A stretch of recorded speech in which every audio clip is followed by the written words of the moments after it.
काफी समय पहले की बात है। प्रतापगढ़ नाम का एक राज्य था।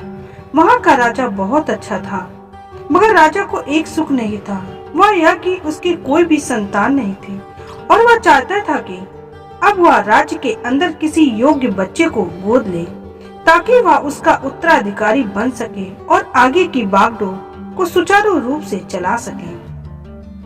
और इसी को देखते हुए राजा ने राज्य में घोषणा करवा दी कि सभी बच्चे राजमहल में एकत्रित हो जाएं। ऐसा ही हुआ।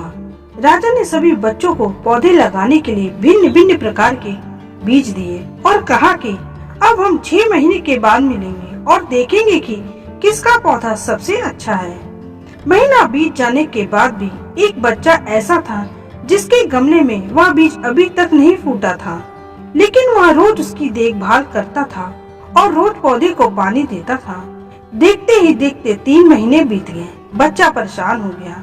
तभी उसकी माँ ने कहा कि बेटा धैर्य रखो, कुछ बीज को फलने में ज्यादा वक्त लगता है। और वह पौधे को सींचता रहा। 6 महीने हो गए। राजा के पास जाने का समय आ चुका था, लेकिन वह डरा हुआ था कि सभी बच्चों के गमलों में तो पौधे होंगे और उसका गमला खाली होगा।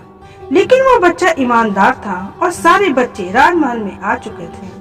कुछ बच्चे जोश से भरे हुए थे क्योंकि उनके अंदर राज्य का उत्तराधिकारी बनने की प्रबल लालसा थी।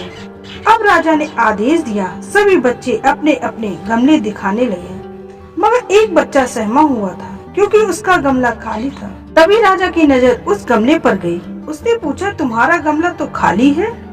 तो उसने कहा, लेकिन मैंने इस गमले की 6 महीने तक देखभाल की है। राजा उसकी ईमानदारी से खुश था कि उसका गमला खाली है, फिर भी वह हिम्मत करके यहाँ तक तो आ गया। सभी बच्चों के गमले देखने के बाद राजा ने उस बच्चे को सभी के सामने बुलाया।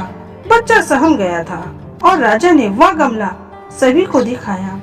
सभी बच्चे जोर जोर से हंसने लगे। राजा ने कहा, शांत हो जाइए, इतने खुश मत होइए।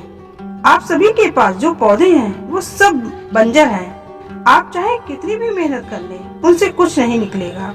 लेकिन असली बीज यही था। राजा उसकी ईमानदारी से बेहद खुश हुआ और उस बच्चे को राज्य का उत्तराधिकारी बना दिया गया। अपने अंदर ईमानदारी का होना बहुत जरूरी है। अगर हम खुद के साथ ईमानदार हैं तो जीवन के किसी न किसी पड़ाव में सफल तो जरूर होंगे, क्योंकि हमारी औकात हमें पता होती है।